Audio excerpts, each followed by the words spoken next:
bienvenue dans le podcast Parlons des vraies affaires, le podcast où la santé mentale sort de l'ombre pour devenir un sujet de société, ouvertement, honnêtement et humainement. Dans chaque épisode, vous entendrez des personnes qui vivent avec des enjeux de santé mentale partager leur histoire, leurs défis, leurs forces. Vous entendrez aussi des entrepreneurs, des artistes, des travailleurs parler de leur propre équilibre mental, de leur haut et de leur bas, puis ce qu'ils mettent en place pour tenir le coup dans un monde qui va souvent trop vite. Ici, on tourne pas autour du pot, on jase vrai. On écoute, on apprend, on réalise qu'on est beaucoup plus connecté qu'on le pense. Des témoignages sincères, des réflexions qui résonnent et des conversations qui font du bien. Parce qu'on a tous une santé mentale et il est temps qu'on en parle, pour de vrai.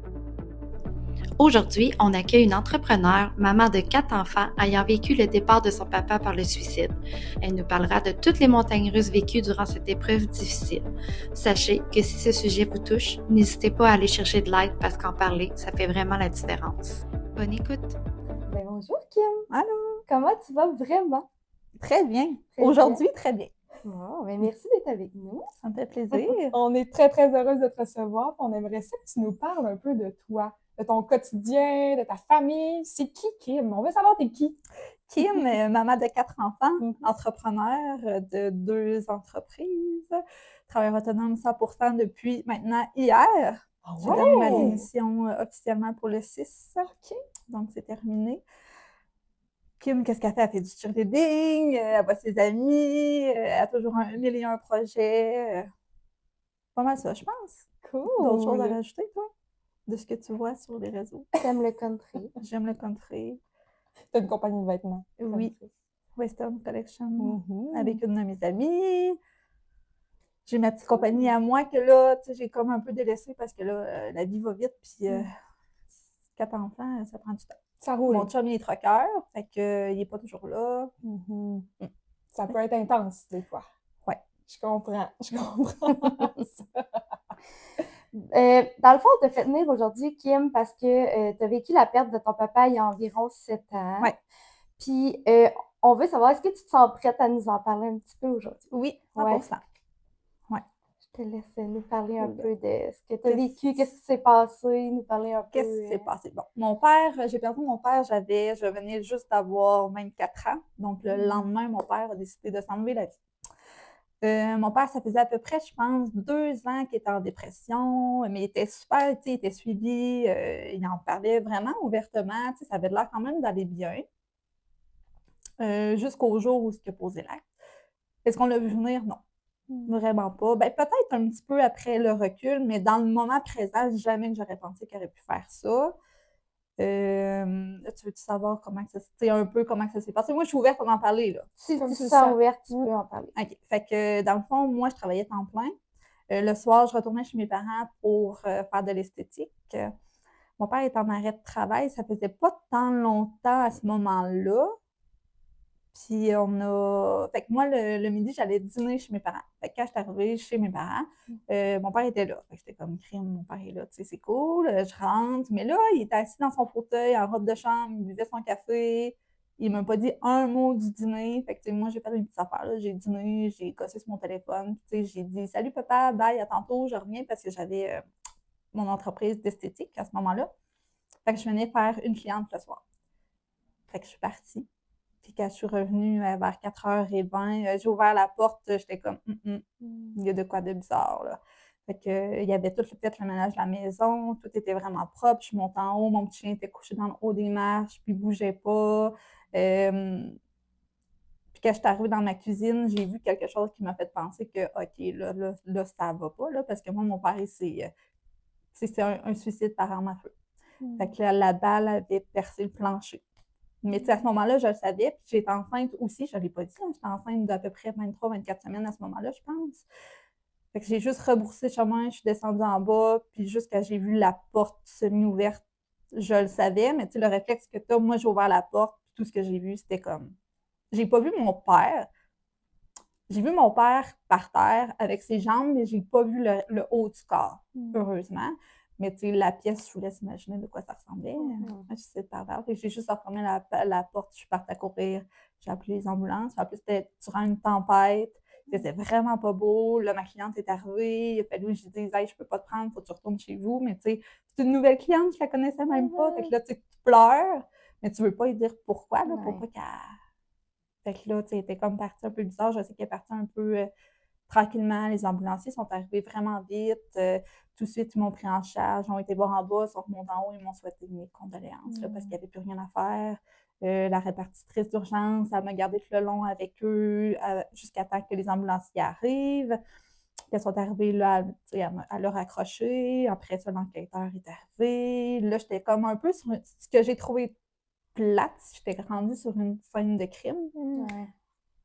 Fait que là, je pouvais plus toucher à rien. Je pouvais plus sortir de la maison. Il fallait que je reste là. Mon chien, jappait parce que là, il rentrait du monde, tu sais. Fait que là, il a fallu que je l'embarque dans une chambre, la chambre de mes parents. Ma mère est arrivée entre-temps parce qu'elle finissait de travailler. Elle a pensé que quand elle a vu l'ambulance dehors, elle pensait que c'est moi qui avais un problème. J'étais enceinte, mais là, les ambulanciers l'ont arrêtée dans le corps de porte. Ils ont dit « Vous ne pouvez pas rentrer, madame. » Ils l'ont emmenée dans l'ambulance. Fait qu'elle, ma mère, elle n'a rien vu. Parce que ma mère demeure toujours là, dans la maison. Mais elle n'a rien vu. Tu sais, moi, j'ai vu toute la maison avec les drapeaux jaunes. Je sais pas qu'est-ce qui marque, là, mais en tout cas. Fait que, tu sais, j'ai tout vécu ça. Mais c'était comme, tu te sens vraiment dans un film. C'est comme, ça se peut pas que ça m'arrive là. Tu sais, quand tu n'as jamais, tu sais, tu dis, pourquoi là, à ce moment-là, tu dis, pourquoi qu'elle fait ça? Pas de lettres, rien. Tu sais, il avait tout ramassé dans la maison, comme je disais tantôt, tu sais. Moi, je pense que son acte était... Je pense que ça faisait un petit bout de temps qu'il y pensait, mais je crois que cette journée-là, il y a eu quelque chose qui a fait. Non. Un élément déclencheur.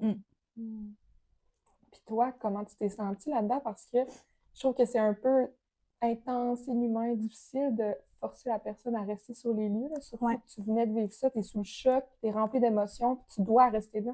Comment tu te sens à ce moment-là? À ce moment-là, je dirais que je me suis quand même... Quand je me souviens que quand je parlais au téléphone avec la répartitrice, genre, je pleurais, là. J'étais comme en panique. Puis moi, la sensation que ça m'a fait quand j'ai trouvé mon père, puis que j'étais enceinte, là, je sentais plus ma fille. On dirait que je m'étais coupée de mes émotions. J'étais là, il est parti avec ma fille. J'avais l'impression qu'elle était morte. Pas que moi, j'étais morte en dedans de moi, mais que ma fille était morte en dedans de moi en même temps, comme s'il me l'avait volée. C'est comme difficile à expliquer. Mais quand les ambulanciers sont arrivés, puis les enquêteurs sont arrivés, là, j'ai arrêté de pleurer parce que là, tout le monde te demande ton histoire 46 000 fois. L'enquêteur t'emmène dans ton char. T'as beau y avoir dit l'histoire, là, mais là, il va encore l'entendre. J'ai dû la répéter 40 fois dans ma soirée. Puis après ça, il t'emmène à l'hôpital. Encore là, à l'urgence. Faut que tu expliques qu'est-ce qui s'est passé. C'est ça que je trouve dur. C'est ça.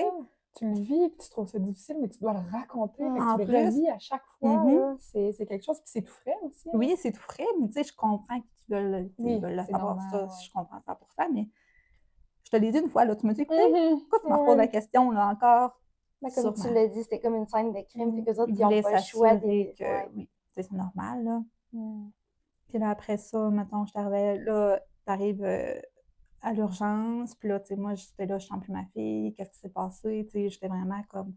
Fait que là, ils m'ont passé tout plein de tests, tu sais, Kim, ta fille, elle va bien, son cœur bat encore, gars, écoute-le, on va faire une écho, on va te la montrer, tu sais, c'est ça que j'ai comme... Je me suis coupée de mes émotions pour elle, dans le fond, parce que là, c'est beaucoup, là. La protéger aussi. Oui, ouais. J'ai vraiment plus pensé à elle. Durant toute l'année après le décès de mon père, je pensais à ma fille plus qu'à moi. Fait que je pense pas qu'à ce moment-là, je l'ai vécu, le décès, comme j'aurais dû le vivre si j'aurais pas été enceinte, je pense.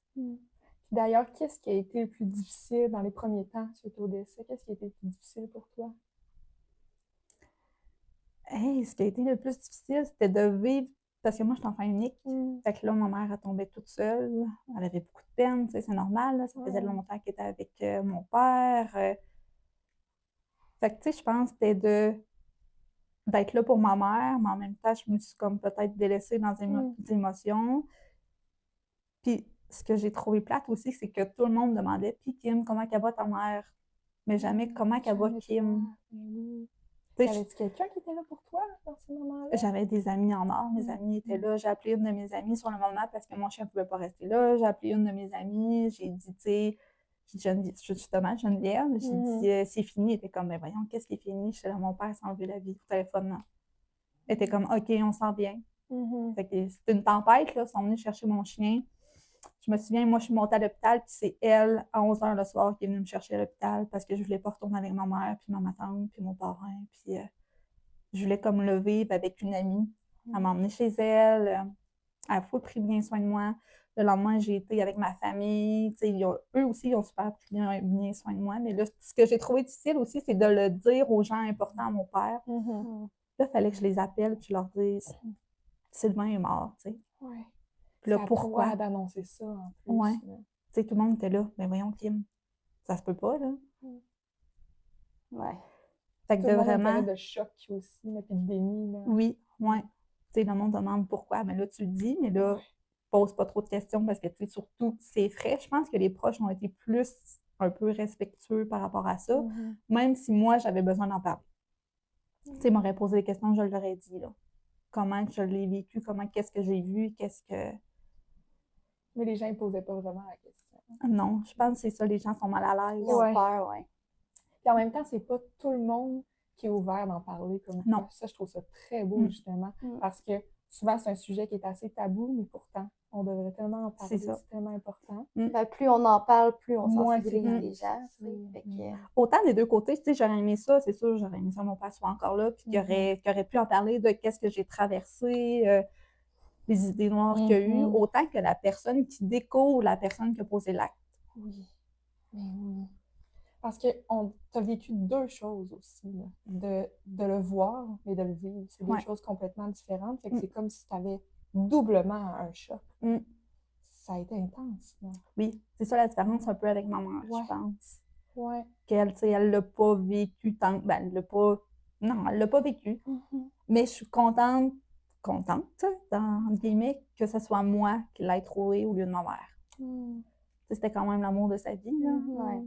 Moi, ça doit être ton père. C'est mon père. Oui. Mais tu sais, au moins, je me dis, les derniers moments qu'elle a eu sont plus beaux. Les dernières images qu'elle a de lui. Ouais. Mais oui, c'est mon père. J'aurais aimé mieux pas jamais découvrir ça, mais c'est comme... Ça me fait du bien que ça soit moi. Je comprends. Je pense que je l'ai mieux géré qu'elle. Puis comment tu as vécu cette épreuve-là au plan de la santé mentale? Tu sais, tu dis que tu t'es coupé de tes émotions, mais il y a sûrement un moment où tu as dû vivre le deuil aussi. Ben, tu sais, mettons, quand c'est arrivé, il y a une équipe du CLSC qui débarque aussi sur place, qui m'ont posé, tu sais, t'es-tu correct, as-tu besoin de ressources, puis tout ça. Mais tu sais, ils sont pas restés longtemps parce que moi et ma mère, là, nos familles s'en venaient, tout ça. Fait que, tu sais, mais j'ai trouvé ça le fun, au moins, qu'il y ait une équipe qui débarque. Ça, wow, vraiment. Mais après, j'étais assignée à une travailleure sociale au CLSC. Je pense que j'ai fait 2 rencontres. Je pense qu'il faut que tu crées un lien avec ta travailleure sociale ou ta psychologue. Puis le lien ne se faisait pas parce qu'elle connaissait ma mère. OK, ouais. Fait que moi, j'allais là, puis on parlait de ma mère. Fait qu'à un moment donné, j'ai comme fait. Surtout que ça n'a jamais été orienté vers toi, de ce que je comprends. Puis là, encore une fois. Oui, c'est comme si c'est ça que j'ai trouvé le plus dur. Ouais. Puis je te dirais, après ça, ben là, moi, ma boss, elle m'a appelée, tu sais, avec le 6, on a le droit, comment ça s'appelle donc? Programme d'aide aux employés? Ouais. Là, elle a fait débloquer des heures pour moi. Je me souviens plus si je l'ai utilisé. C'est vraiment flou, cette partie-là. Si je les ai pris, c'est pas toutes. J'ai pas pris toutes les heures, ça, c'est sûr. Est-ce que je leur ai parlé peut-être 1 ou 2 fois? Oui. Mais j'ai trouvé ça le fun que ma boss, elle se batte pour me faire débloquer plus d'heures. C'était vraiment gentil de sa part. Vraiment. Je me suis vraiment sentie importante. C'est comme quoi que moi aussi, j'en avais besoin. Je te dirais que la santé mentale, l'année après, là, j'ai fini d'accoucher, prématurément en plus. T'as un bébé, fait que là, tu sais, le deuil, t'as un deuil à faire, parce que j'ai accouché juste 1 mois après le décès de mon père.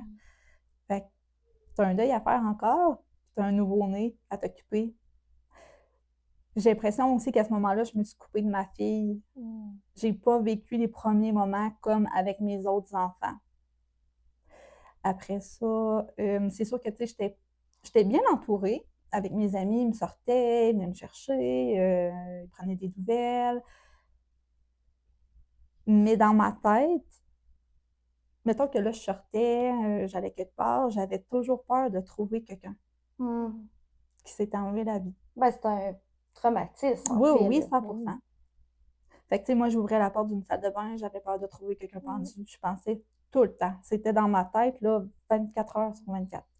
J'étais en auto, je pensais qu'à ça. Ça a duré combien de temps, ça? Un bon 1 an. Ouais. Puis après ça, c'est des flashbacks, là. Mm.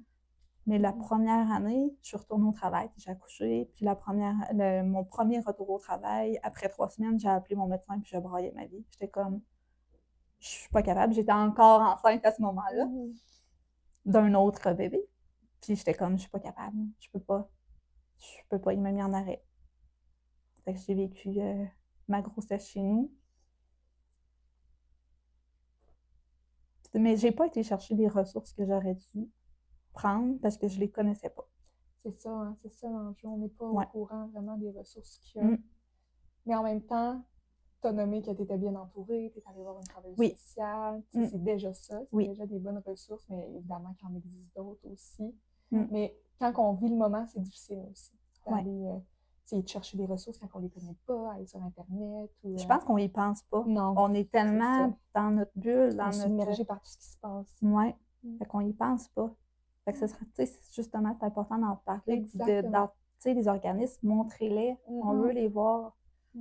Mais tu sais, juste le CLSC, mettons, quand ils sont venus te voir, je pense qu'il y aurait peut-être pu donner un petit dépliant ou quelque chose, dire « Ah, il existe des organismes. » ou... Peut-être qu'ils en ont donné un, mais je suis Peut-être. vraiment pas sûre. Mais en même temps, comme on disait, on est tellement submergé par tout ça que même s'ils nous donnent le petit pamphlet, c'est pas le premier réflexe qu'on a. Là, Parce que c'est sur le moment, en plus. Tu sais, Ouais, si j'aurais ça, fait un ça suivi après. peut-être un mois après. Ouais. Ouais. Mais en Ouais, même que la temps, j'étais poussière censée être soit suivie par tombée. une travailleuse sociale. C'est moi qui l'a flushé, là. Mais Mm. j'aurais pu faire comme, mais je vais aller peut-être au privé me chercher quelqu'un avec qui j'ai comme une connexion. Ouais. Mais à ce moment-là, par rapport à ma situation, je trouvais ça moins important. J'ai plus pensé aux autres qu'à moi, je pense. C'était un peu délaissé dans tout ça. Ouais. Puis, y a-tu des émotions ou des pensées que tu as particulièrement eu de la difficulté à vivre ou à comprendre? Que tu t'es dit, je comprends pas pourquoi je me sens comme ça. Moi, les gens me demandaient beaucoup, t'es-tu fâchée? Puis ça, je l'ai jamais ressenti. Parce que souvent, on a comme des étapes de deuil, puis ça vient. Ça, je l'ai jamais eu. J'ai jamais été fâchée comme mon père d'avoir fait ça. Je me suis posé des questions, le pourquoi, mais d'être fâchée puis dire, voyons, non. Tu t'es jamais senti mal. Non, mais tu sais, des fois, je me dis, j'aurais eu le droit aussi d'être fâchée contre lui, là. Tout ce qu'il m'a fait vivre, là, c'est pas cool, là. Surtout que lui, il l'avait déjà vécu. Je pense avec quelqu'un dans sa famille, là, il me l'avait conté. Fait que, tu sais, il l'a vécu. Là, il savait que j'allais vivre. Il savait que ce serait moi qui arriverais. Il y a ça. C'est à ce moment, mon père, c'était mon pilier, c'était vraiment mon père, là, la petite fille à papa. Si j'avais des questions, c'est avec lui que j'en parlais, c'est lui qui me poussait. Je voulais retourner à l'école, puis il était comme, mais oui, Kim, que j'étais faire mon esthétique, il m'a dit, faut au privé, parce que je voulais pas retourner à l'école, moi, 3 ans, puis fait que, tu sais, c'était les grosses décisions, c'était mon père, mais là, j'avais plus personne. Fait qu'à ce moment-là, j'ai développé de l'anxiété, chose que je n'avais pas avant. C'est un réflexe normal aussi. Ouais. De développer ça. J'avais jamais été anxieuse, ben, peut-être un peu, mais c'était gérable. Mais à partir de ce moment-là, on dirait que j'avais plus de repères, plus personne à qui parler. Moi, tu sais, j'avais mes amis proches, ma mère, mais c'était pas comme mon père. Est-ce que ça a perduré, cette anxiété-là? Oui, mais je te dirais que c'est depuis 1 an que j'en ai pris conscience. Fait que j'ai vécu comme 6 ans d'anxiété, que j'étais comme, voyons, OK, me reprends-toi, là. Que j'osais pas. Puis là, à un moment donné, j'ai comme juste fait... J'avais comme... Le moment que ça l'a fait, OK, qui me va consulter, c'est qu'Olivia me dit, « Maman, pourquoi t'es tout le temps fâchée après nous? » Puis là, j'ai comme fait, « Hey, c'est vrai. Je suis tout le temps fâchée après mes enfants. C'est pas normal, là. » Puis tu sais, des fois, t'as des niaiseries, là. Ça te rendait plus irritable. Oui. L'anxiété faisait en sorte. Puis c'est ça. Là, j'ai été consultée, puis ils m'ont dit...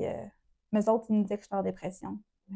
Moi, je me sentais pas en dépression. J'ai le goût de vivre. Je me lève le matin, c'est le fun. Mes enfants, je les aime. Je me fais inviter à sortir, j'y vais, tu sais. C'était plus l'humeur qui était rendue difficile à gérer. Puis j'avais peur que mes enfants y arrivent de quoi, qu'ils soient malades, qu'on ait un accident. c'était rendu des peurs irrationnelles, là. Ouais. Puis là, tu dis ça fait 7 ans que ça s'est produit. J'imagine qu'il y a des hauts, il y a des bas. Comment Oui. tu vis là-dedans, là, dans tes hauts ou dans tes bas? Des bas, il y en a plus tant, mais il y en a eu au début, beaucoup plus. Tu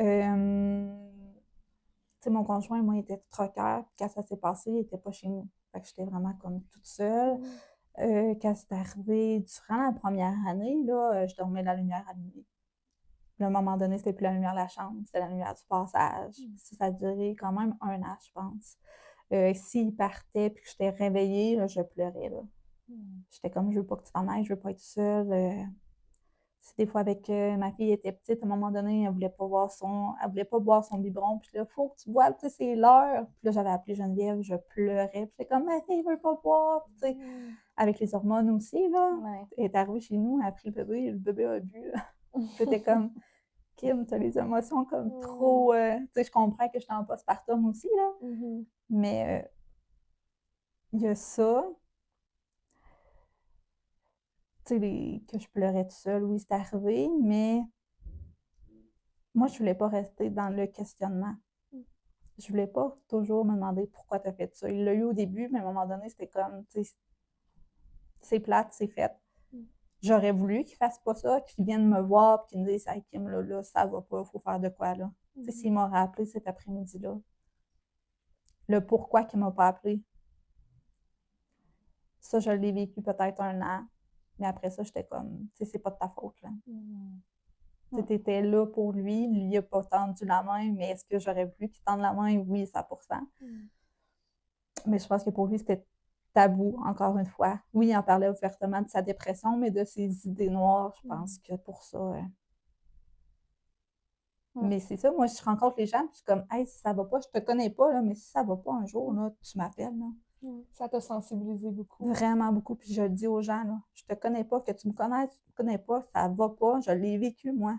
Laisse pas ta famille à terre, viens me voir, puis on va trouver une solution. Parce que des solutions, il y en a, là. Ouais, tellement. Ouais. C'est ça qui est le plus difficile souvent, c'est que les gens ils restent seuls là-dedans. Ou des fois, ils vont demander de l'aide, mais ils n'en ont pas. C'est ça. Je sais qu'il voyait une psy. Est-ce qu'il a dit quelque chose? Je sais pas. Mais en même temps, je comprends que les gens qui sont en dépression et qui sont rendus là, qui ont des idées noires, c'est qu'ils n'en voient plus de solution. Ouais. Ça, je suis capable de le comprendre. Mais tu sais, quand tu le vis pas, voyons, pourquoi tu n'as pas été chercher de l'aide? Il y en a partout. Quand tu n'es pas en dépression, tu sais qu'il y en a de l'aide. Mais quand tu le vis, déjà sortir du lit pour eux autres, c'est dur. Oui, c'est dur de se mettre à leur place, essayer d'avoir leur façon de voir les choses. Ouais. Ils n'ont pas, c'est ça, à ce moment-là, ils n'ont pas le réflexe. C'est ça. Puis un peu comme tu disais, souvent on les connaît pas, Non. les ressources qui existent. Non. Fait que... Vraiment pas. Tu sais, même moi, vous, là, je t'ai connue à cause de toi, parce que je connaissais pas ça. Ou encore, comme vous disiez, on les connaît ou on n'a pas de place, ou on est sur la liste d'attente, ou peu importe, parce qu'il y a beaucoup de listes d'attente, on va se dire, ces temps-ci. Je comprends, mais tu sais, quelqu'un qui crie vraiment à l'aide, là, je trouve une place. Oui. Là, c'est assez, là, le maudit système de santé, là. On peut-tu, comme, la personne est là, est à bout, là. Elle arrive, mettons, à l'urgence, là, puis elle crie à l'aide, là. Ouais. Ça fait toute Elle la retourne différence. pas chez elle, là. Juste ça pourrait tout changer. Puis déjà qu'elle est là, elle a fait un énorme pas. Oui, vraiment. Ouais, puis c'est juste de se faire revirer, des fois, c'est juste... C'est la C'est trop, goutte. c'est ça. Oui. Eh ben. Puis, tu sais, tu disais justement que tes amis, ils t'ont supporté là-dedans, mais est-ce que tu as eu comme d'autres gens qui se sont ajoutés dans ta vie à ce moment-là, qui t'ont supporté, qui t'ont aidé, ou ça a vraiment été la famille, les amis? La famille, les amis, mes collègues de travail, vraiment beaucoup m'ont fait, t'es comme Kim, tu sais, si t'as quoi que ce soit, c'est eux qui, tu sais, vas-y, prends-le le programme, ils m'ont écrit, ça, j'ai vraiment trouvé ça cool. Tu sais, ils m'ont mis en arrêt, au moment que ça s'est arrivé, ils m'ont mis en arrêt de travail. Fait que, tu sais, il aurait pu comme, ben nous, on travaille, puis tu sais, mais non, ils ont pris la peine de m'écrire, de m'appeler. J'ai une de mes collègues, elle a été à la retraite, elle m'avait donné un petit livre. Je ne sais plus comment il s'appelle, mais tu sais, c'était par rapport au deuil. Oui, elle m'avait dit, moi, ça m'avait vraiment aidé. Elle dit, je t'en ai acheté un, je veux que tu le lises. C'est gentil. Vraiment, j'étais comme, waouh, merci, là. Elle dit, faut pas que tu restes seule là-dedans. Mais c'est souvent ça le plus dur quand on vit un deuil, de rester tout seul là-dedans. Puis, comme tu disais, tu sais, tout le monde s'occupait de ma mère, mais personne s'occupait de moi. Ben, tu sais, c'est ça. Je pense qu'il faut vraiment briser les tabous, puis en parler, poser les questions ouvertement. Puis, Tu sais, les gens sont beaucoup là les premières semaines, mais après ça, Ça s'estompe. c'est normal parce qu'ils ont leur famille. Mais tu sais, même 1-2 mois après, de refaire un petit coucou, là, ça fait toute la vraiment du différence. bien. Puis, y a-t-il un message que tu aimerais envoyer à toutes les personnes d'entourage qui vivent ça, justement? D'en parler. Oui. Je veux pas qu'on arrête d'en parler. Faut en parler. C'est tellement important. Puis pas de tabou. On l'a vécu, c'est là, c'est dans notre histoire. Puis plus qu'on va en parler, plus que ça va briser les tabous. Exactement. Tu sais, moi, j'aime mieux que rencontrer quelqu'un qui va me poser des questions, comment je l'ai vécu, qu'est-ce que j'ai fait pour sortir de ce trou-là, de ce bas-là, que quelqu'un qui va me dire « Ah, ton père est décédé de quoi? D'un suicide. » Ah. Après ça, on dirait que les gens, ils marchent sur des œufs. Ouais. Oui. On sait pas comment réagir. Non. Fait que c'est comme « OK, j'irai pas plus loin, Ouais. je parlerai pas plus. » Mais juste un « Hey, comment tu t'es senti? » Ça fait toute la différence. Oui, ça brise le petit côté mal à l'aise. C'est pas ça qu'on veut, là. Non. C'est arrivé, mais tu sais, on veut plus que ça l'arrive, fait qu'il faut en parler. Oui. Puis tu parlais de ton anxiété. Est-ce que aujourd'hui, tu t'es trouvé des outils pour justement apprendre à mieux la gérer ou Ça, c'est pas toujours facile, là, mais tu sais, là, maintenant, je suis médicamentée parce que là, c'était juste rendu trop. Mais je suis capable de reconnaître quand ça s'en vient plus. Puis là, je fais comme, OK, Kim, prends 2 minutes, ça va bien aller. Tu reconnais les signes. Oui, parce que je suis rendue moins dedans. Fait que quand ça arrive, là, je le vois arriver, contrairement à dans la dernière année que j'étais comme tout le temps anxieuse, tu sais. Pour moi, c'était rendu la normalité. Même mon chum, il me disait, Kim, arrête. C'était vraiment des peurs irrationnelles, puis il était comme, ça n'a plus de sens. J'étais comme, mais c'est plus fort que moi. Quand j'ai commencé ma médication, ça m'a... Ça m'a aidé. Oui. Ben, tant mieux. Puis même ça, tu sais, il faut en parler aussi. D'aller chercher un petit outil. Oui, c'est une médication, mais ma vie est plus belle. Exact. C'est pour ta santé mentale. Tu sais, Marika, moi, on en parle souvent, là. Les gens vont aller chercher de l'aide quand c'est niveau santé physique, mais quand c'est santé mentale, c'est encore beaucoup tabou. On va prendre moins soin de notre mais santé pourquoi? mentale. Mais souvent, c'est parce qu'on se fait retourner. Oui, ça peut arriver aussi. Parce que la santé mentale, c'est souvent j'en ai besoin maintenant, là. Pas dans 3 semaines. Peu importe que ce soit dépression ou que ça va pas bien, travail, puis tout ça. C'est là. Tu sais, j'ai le courage d'en parler là. Dans 3 semaines, tu me reparles, je vais faire « Ah, ben non, c'est correct. » C'est ça. J'aurais aimé parler avec des gens qui ont trouvé des gens qui se sont suicidés. Parce qu'il y en a plus qu'on pense, comme tu disais. Il y en a vraiment plus qu'on pense. Tu sais, de se faire dire ta première année va être la merde. Tu vas vraiment juste penser à ça, avoir des flashbacks vraiment comme si c'était hier, mais qu'après ça s'estompe parce que c'est vrai que ça s'estompe. Oui, tu continues d'y penser, oui, tu as des flashbacks, mais les images de la scène sont beaucoup plus floues. Tu te souviens de qu'est-ce que tu as vu, mais pas aussi précisément. Puis oui, tu vas moins y penser comme, tu sais, là, en auto, je pense moins. Ça m'arrive, des fois, je vais repenser à mon père, puis tu sais, mais c'est plus le centre de ta vie. Mais ça, personne n'en parle. Non. Puis est-ce que ça a d'autres effets sur le cerveau, justement? Ben, c'est ça, tu sais, la concentration. Tu sais, genre, je suis retournée travailler un an après, puis quand j'ai demandé d'être mis en arrêt, j'avais plus de concentration. Tu venais de me dire de faire quelque chose, puis mon cerveau l'avait oublié. Puis là, tu me disais, OK, t'as-tu fait ça? Puis j'étais comme, ah, non. Puis là, tu sais, ça crée des irritants aussi quand tu travailles, là, par rapport au boss. Fait que là, je notais tout. Là, moi, mon cerveau faut tout que je note. Pour n'importe quoi, même les rendez-vous avec les enfants, tu sais, tout. Qu'est-ce que je disais aussi? Ça se replace avec le temps?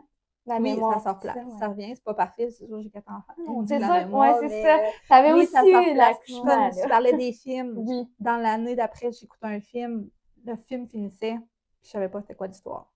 Tellement que tu es toujours en train de penser à ça, ton cerveau est comme juste plus là. Des fois, je pensais même pas, mais mon cerveau, il n'y avait plus rien qui se passait. Oui. Les films, me concentrer, lire un livre. Lire un livre, je n'étais plus capable. J'ai recommencé, il y a à peu près 1 an, à lire des livres puis à aimer ça. C'est comme un échappatoire aussi parce que là, je rentre dans une histoire puis là, je suis capable de m'en souvenir. Et ça fait quand même, mettons, 6 ans. Là. Ben oui. Tu as tellement vécu beaucoup. Là. Puis c'était énormément de responsabilités, beaucoup de pression sur les épaules, en plus de vivre justement l'arrivée de ton premier enfant, le choc dans tout ça. C'était beaucoup, là. Beaucoup, beaucoup sur la conscience. Fait que je pense que c'est aussi normal que ton cerveau ait hey, tu sais, je sais pas si c'est une petite pause. Là. Comme, C'est beaucoup, là. Ouais. Vraiment. Mais t'es forte, t'es bonne, très résiliente d'avoir Merci. passé à travers tout ça. Puis très inspirante aussi. Ouais. Puis on s'est parlé d'un sujet hors caméra, puis j'aimerais ça qu'on en reparle, mais par rapport au regard des autres, parce que c'est assez un sujet tabou, le suicide, puis les gens ont tendance à avoir un jugement envers ce sujet-là. Puis comment tu as vécu avec ça, toi, le regard des autres par rapport à ça? Le regard des autres, ce que j'aimais moins, c'était les malaises. Vraiment. Mais proche de moi, j'ai pas senti de jugement. J'ai pas senti, au contraire, tu sais, les gens étaient quand même compréhensifs s'il y avait une situation. C'était vraiment tout le temps wow, proche de moi. Les malaises, ça, c'est le pire. Genre, c'est à éviter, je vous le dis, là, si quelqu'un vous dit que son proche s'est suicidé, là, soyez là. Faites pas de malaise, c'est le pire. On n'en veut pas. Faut en parler. Mais j'ai aussi rencontré des gens qui se disaient « Moi, je comprends pas comment une personne peut se rendre là. » Ça, c'est difficile à faire comprendre à quelqu'un. Je comprends le fait que la personne a de la misère à comprendre parce qu'elle l'a pas vécu, parce qu'elle s'est pas rendue là.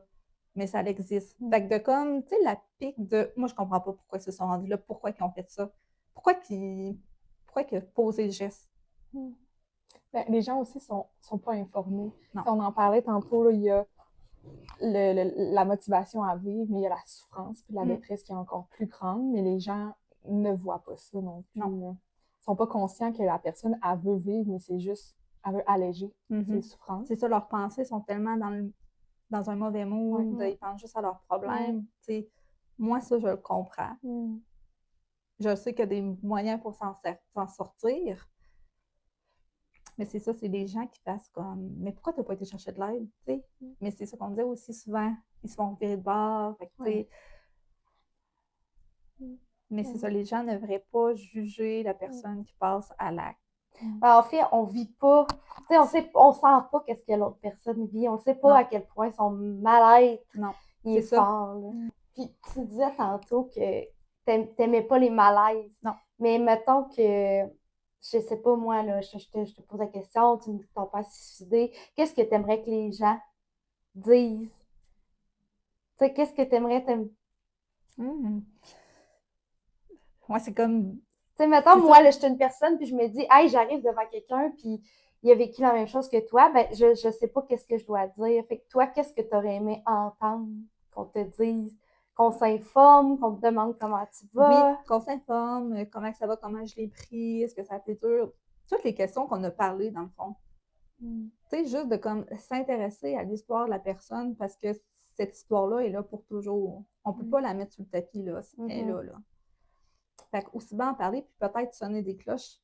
Peut-être que moi, je vais dire quelque chose à toi, puis tu vas faire comme « Hey, tu sais, mon amie, il me semble qu'elle va pas tant bien que ça. » Tu sais, juste, des fois, c'est juste un petit mot qui va faire comme « Hey, c'est vrai, elle me dit que, je sais pas, là,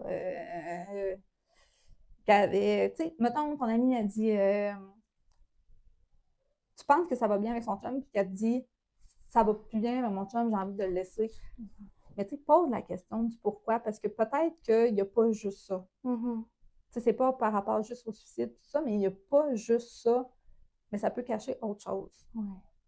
Fait que c'est juste son mal-être, dans le fond.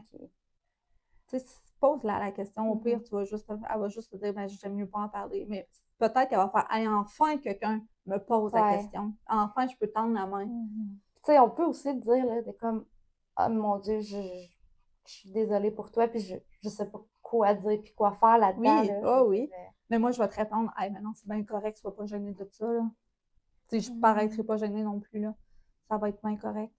Tu sais, ça me pose des questions, justement, comme, tu sais, comment tu l'as trouvé, comment tu as fait ça. je vais le dire. Je suis vraiment pas... Puis quelqu'un qui se sent pas à l'aise va le dire aussi, là. Oui. Regarde, j'aime mieux pas d'en parler. Oh, puis, oui. Mais moi, je prendrai pas les devants. Si tu me poses pas la question, je te dirai pas. Donc, Ouais. justement, pour pas créer un malaise, mais Ouais. si tu m'en parles, hey, on peut parler de ça toute la soirée. Hein. Parce que peut-être que la personne n'est pas prête à recevoir ça. Ouais. C'est quelqu'un qui questionne, c'est parce qu'il est prêt à recevoir la réponse Mm. aussi. Hein. Mais j'ai une autre question. Oui. Tu disais que tu étais enceinte de ton premier enfant, tu as vécu la perte de ton papa, mais tu l'as aussi vu. Tu avais aussi tout le processus avec les notaires, tu avais une grande charge sur les épaules. Mais qu'est-ce que tu dégages de tout ça? Il y a peut-être il y a sûrement des outils que tu as développés à passer à travers cette épreuve-là qui était énorme, on va se le dire. Qu'est-ce que tu en dégages? Qu'est-ce que ça l'a forgé dans ta personnalité? Hey, bonne C'est question. Mais je pense pas que je me suis développé des outils, mais à ce moment-là, je voulais que tout soit fait là, maintenant, pour comme Clairer C'est ça. fini. clairer ça. Fait que, ben, peut-être que maintenant, il y a beaucoup de choses plates, mettons, qui peuvent arriver, tu sais, dans mon travail, là, mettons, des tâches plus plates, puis que c'est comme lourd, puis que c'est plate. Je vais peut-être plus porter à les faire vite, puis mais j'aurais peut-être dû prendre le temps. Comme peut-être que des choses dans le testament, il n'y avait pas de testament, mais dans le processus que j'aurais fait différemment. Mais là, je prenais des décisions où j'en prenais pas, soit que je demandais l'avis aux gens. Là. J'étais là, on fait quoi avec ça? Là? Ben, merci, Kim. Merci Ça fait beaucoup plaisir. de ton ouverture comme ça, de ta transparence. C'est vraiment très apprécié. Puis en espérant que ça puisse aider des personnes. Je suis Ben sûre oui. que ton témoignage en a touché plusieurs. Ben, merci. Nous, premièrement. Merci. Merci beaucoup.